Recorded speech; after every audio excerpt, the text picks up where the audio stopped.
I was very surprised to find that no one had actually done any real academic work on the microfilm transfer of the symphony. So this is when the symphony was put on microfilm, taken through the Middle East to Northern Africa, and then flown eventually to the United States.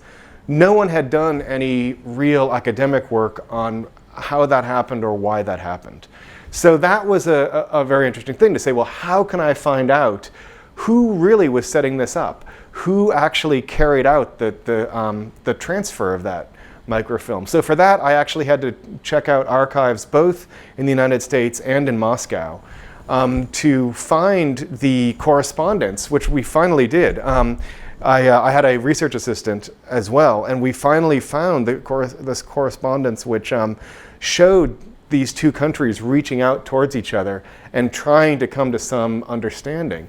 And that was really, really exciting to find that stuff.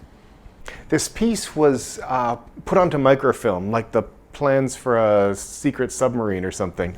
And it was shuttled through the Middle East, through Tehran, driven across the deserts to Cairo, and then flown to Brazil, and then up to North America. And it was performed in New York City as an attempt to kind of interest Americans in the Russian cause, because up until a very few months before, we had not seen the Russians as our allies.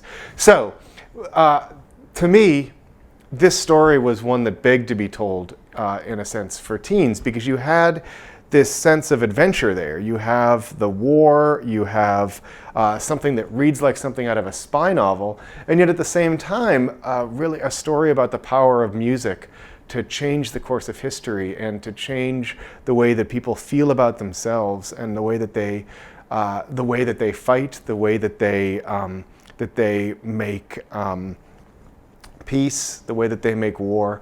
And so that really was sort of the basis of the story, is just this idea of the power of music in changing the world.